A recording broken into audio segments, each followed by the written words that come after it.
একটি শিক্ষণীয় সুন্দর গল্প। যুক্তরাজ্যের সাবেক প্রধানমন্ত্রী উইনস্টন চার্চিল একবার এক স্মরণীয় অভিজ্ঞতার মুখোমুখি হন। তখনও তিনি প্রধানমন্ত্রী হননি।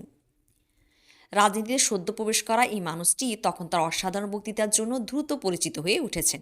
ঠিক সেই সময় বিবিসি তাকে একটা সাক্ষাৎকারের জন্য আমন্ত্রণ জানায়। সাক্ষাৎকার দিতে যাওয়ার পথে তিনি একটা ট্যাক্সি নেন। বিবিসি ভবনের সামনে নেমে চালককে অনুরোধ করেন তিনি ফিরে আসা পর্যন্ত যেন প্রায় 40 মিনিট অপেক্ষা করেন। কিন্তু চালক বিনয়ের সঙ্গে ক্ষমা চেয়ে জানায় সে অপেক্ষা করতে পারবে না, কারণ আজ বিবিসিতে উইনস্টন চার্চিলের সাক্ষাৎকার সম্প্রচার হবে, আর সে বাড়ি ফিরে সে সাক্ষাৎকার শুনতে চায়। এই কথা শুনে চার্চিল একই সাথে বিস্মিত ও আনন্দিত হয়। একজন সাধারণ মানুষ যে কিনা তাকে চেনেই না, অথচ তার কথা শোনার জন্য এতটা আগ্রহী। নিজের পরিচয় প্রকাশ না করে চার্চিল ভাড়ার 5 পাউন্ডের বদলে চালককে পুরো 20 পাউন্ড দিয়ে দেন, আর সাথে সাথেই বদলে যায় পুরো দৃশ্যপট।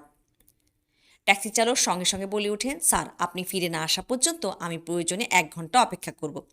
চার্চিল বক্তৃতা কি বলল না বলল তাতে আমার কি আসে যায়। এই মুহূর্তে চার্চিল গভীর উপলব্ধি করেন অর্থের কাছে মানুষের নীতি ও নৈতিকতা কত দ্রুত বদলে যায়। টাকার জন্য মানুষ নিজের বিবেককে বিক্রি করে, সম্মান বিসর্জন দিয়ে, পরিবার ভাঙে, বন্ধুত্বে ফাটল ধরে, আত্মীয়তার সম্পর্ক নষ্ট হয়। এমনকি অর্থ আর স্বার্থের মোহে গোটা একটি জাতি দাসত্বে আবদ্ধ হতে পারে। ইতিহাস তার জ্বলন্ত সাক্ষী। অর্থ আর স্বার্থে ব্রিটিশ শাসনামলে মাত্র 0.05% মানুষের কাছে গোটা ভারতবর্ষ 200 বছরের জন্য পরাধীন হয়ে পড়ে। তাই ভালো মানুষকে আপনার জনপ্রতিনিধি নির্বাচন করুন।